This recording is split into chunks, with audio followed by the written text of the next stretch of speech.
Okay, so it's a few days later. I've got the seat pan. I've welded in a couple of bolts so that I can bolt that down to the seat post. And now I've got this great big lump of foam. I've got some contact adhesive and I'm going to attempt to put some padding on this before I upholster it, which I'm going to do in leather. I've never done any leather work before, so it's going to be new to me, but I've watched plenty of YouTube videos and I think I can make it work. So yeah, so now I'm just going to spray the adhesive onto there, let it go tacky, place this on and trim it up and try and shape it. So yeah, let's get at it.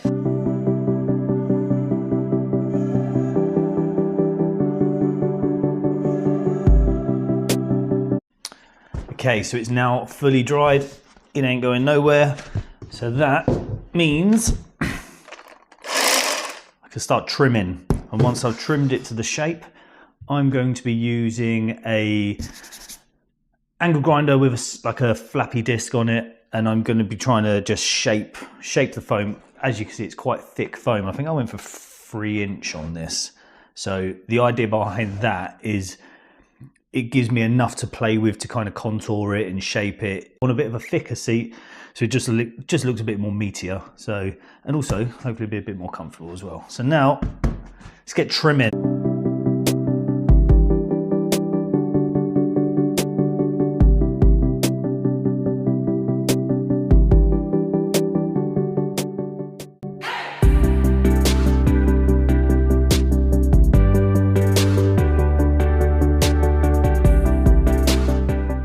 I think I've got that exactly how I want.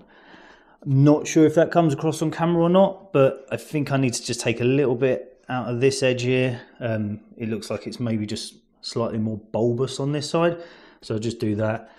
And then yeah, wait for the leather to turn up and then I can try and upholster it. If I can do it, it means I've made the entire thing all by myself and I'll be so happy with that. So yeah, that's it. Just wait for the leather to turn up and crack on. The leather has arrived. Now I paid just £25 for this and I was a bit concerned it wasn't going to be big enough.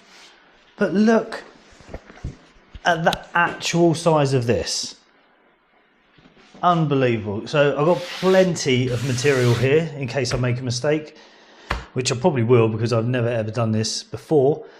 So yeah, let's give this a go. See what happens, eh? Never done it, but what's the worst that can happen? Just use a bit more material. Okay, so I've trimmed it a little bit and I've marked out where the studs are and I've just put a little crosshair in there just so it will slide over. So let's see how this fits. Oh, look at that, spot on. So then that'll be glued on there and then that's your base.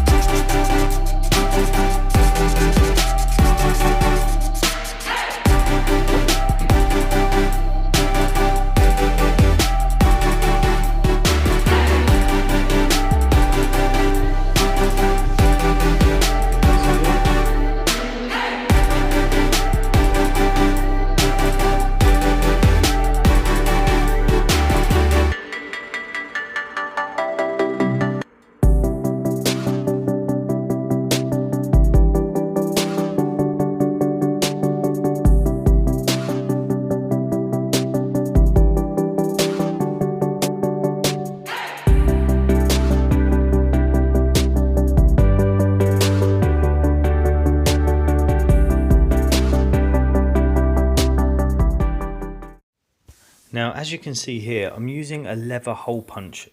This basically puts perfectly spaced out holes in the leather. So when you come to stitch it, it makes it a hell of a lot easier. And without this, you would really struggle to do this because the leather is so strong, you're just going to end up bending the needles. Now, I haven't actually done much sewing in my life, but I must admit, I really enjoyed doing this. It was actually quite cathartic, to be honest. And I'm really pleased with how it came out. I know it's not going to be the best stitching you've ever seen, but for a handmade job, I don't think it's too bad. So that's the seat all stitched up. Can you see that? Yeah, there you go. There you go, all stitched up. Just going to trim it down. So now I'm just going to get these scissors and I'm going to trim all the way around here to get a nice neat finish around the edge.